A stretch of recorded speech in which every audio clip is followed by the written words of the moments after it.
Bobby, in your mind, at this point, what is going to turn this losing streak around? Is it just a question of just getting that one win? A win that usually turns a losing streak around, and I think it's just going to take a complete performance. I think so often we've been so close, and it's going to take it's going to take everybody playing to their best, and playing for the group, and getting a little bit of a break here or there, and it can all turn around. So that's what we're working toward. Obviously, there's Atlanta this Saturday now, the best team in the league. Is it a good thing or a bad thing to get right now at this moment to go up against one of the hottest teams in the league right now? I mean, I don't even think about it that way. I mean, it just is what it is. I think I see it as a huge challenge and a great opportunity to go up there in front of a hostile crowd, the place where we did well last year, in that stadium, and hopefully the players will take it as a great opportunity and play with a bit of freedom, knowing that nothing's really expected of them to go in there and get a result, and sometimes you can surprise people when that happens. So. Brutal schedule coming up: Atlanta, LAFC, Toronto, Columbus. Is there any difficulty in keeping just one team ahead of you at a time in training?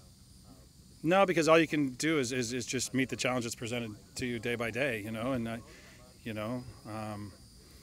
does no good to get ahead of yourself or worry about what's already happened. It's you have to live in the present moment and deal with each situation as they come. I think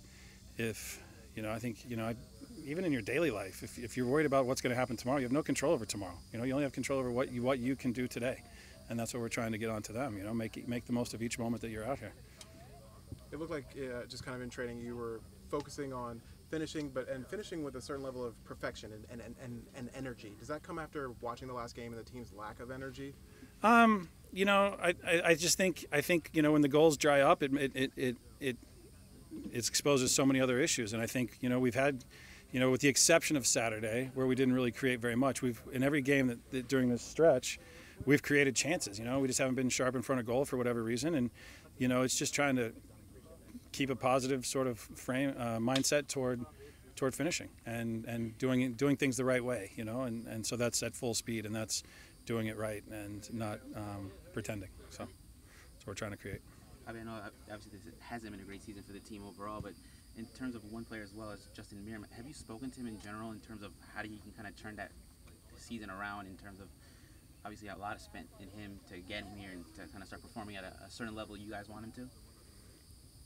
Yeah, but I mean, I think it's unfair for people to have a go at Justin. I mean, I don't have Twitter or anything, but you hear the grumblings, and Justin's had some good moments for us, and I think it's hard to go from spending your career in one place and pack up and move and go somewhere else, and that's everybody thinks it's just about stepping on the field, but there's huge life changes that go on. The same for Hosszu, who's a child who's packed up and moved here on his own, and to expect him to be completely adjusted and either of them, it takes time. You look at leagues across the world, people get big money transfers in Spain, England, whatever, and it takes some time to settle. And I think, it's a matter of being supportive of them and letting them know that you brought them here for a reason and being confident in them. And, it's too easy. It's just too easy in this world to turn on people so quickly, and if that's the mindset of people, I think that's for me, that's hugely disappointing, because no matter what their performances are, it's not like they're not putting in an effort, you know what I mean? And sometimes things don't come off, and all of us in our daily lives go through stretches where things don't go well for us, but the only difference is, these guys do it in front of 25,000 every night, and everybody gets to have a go at them, and I think if there's things to be fixed, we'll do our best to fix them and support these players,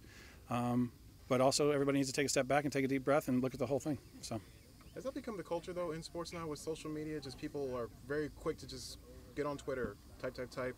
This is what we think, and it kind of permeates into the cultural conversation.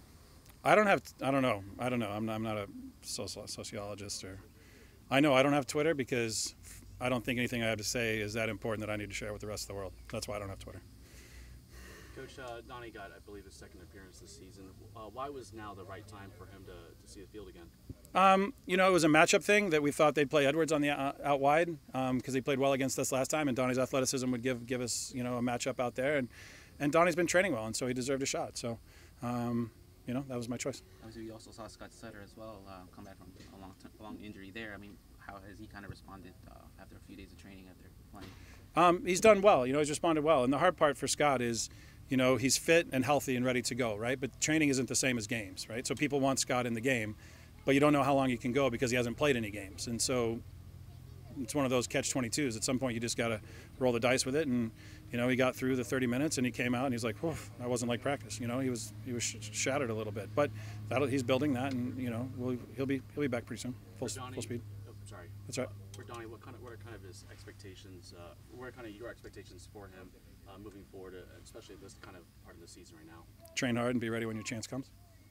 Same for all of them.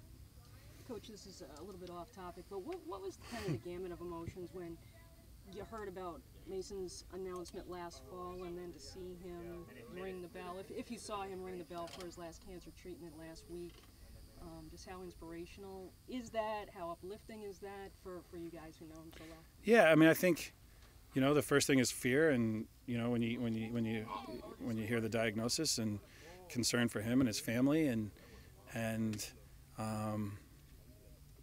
just to see him be a power of example unto himself, to the amount of work he put in the weight room, coming off treatments, and I've never been around someone who's been in treatment before, luckily, for my family's sake. But so, I always, the movie in my head was, sick and, this and that and the other. And he never let it get him down, and he kept going. And I think everybody just sort of stood back and just admired him, and to see what he's been through, and to not, back down from it and overcome it is just, hopefully it's a story that gets out pretty wide, so that, he's a power of example to others who are going through the same thing, because I think it's a wonderful, wonderful thing.